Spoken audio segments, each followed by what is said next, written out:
Hey folks, Dude here, and today being Monday, December 7th, 2015.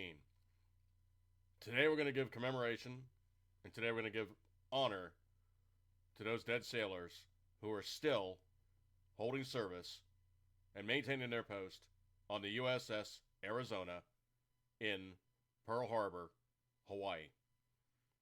Now, in this day of history, it is referred to as the Day of Infamy, simply because on December 7th, 8 a.m. local time in Hawaii, a fighting force of no less than 700 Zeros and other bomber aircraft attacked Pearl Harbor and sunk a number of our boats. Now, the length of the area that's referred to that was actually directly under attack, and they were trying to take very much out of action, was an area known as Battleship Row. If you go to Pearl Harbor and you watch the hour and 30-minute or whatever it is presentation, and then you ride the Navy shuttle to the Arizona, you can be on the honored ground, the hallowed ground, above a sunken warship dating from World War II. 74 years ago, that ship was placed underwater through wartime, not even stated yet, which is why it's stated as the Day of Infamy.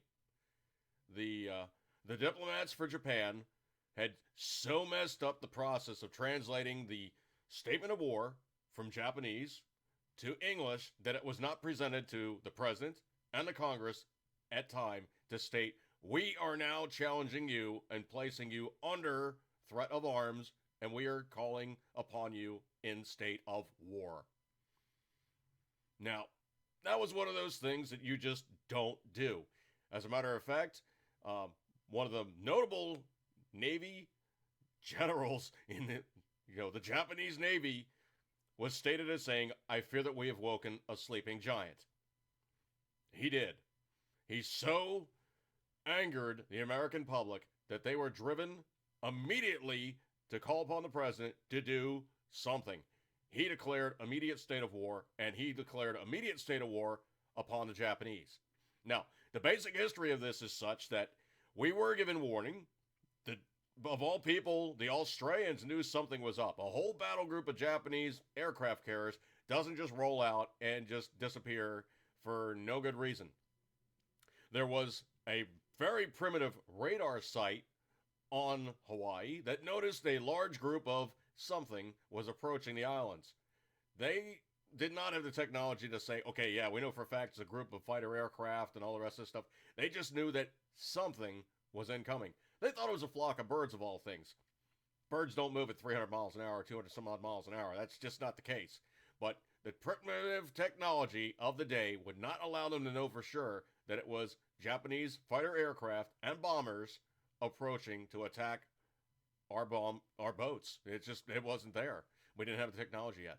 So the aircrafts did attack. The aircrafts did sink our stuff. Some of the boats were refloated and retrofitted and actually returned to combat. But the Arizona, to this very day, is still a place of hallowed ground, and it is still one of our most revered and noted war memorials. If you go there and you stand above the USS Arizona, oil still rises to the surface from this boat to commemorate the fact that it was ready to go. It was an active ship ready to go to combat.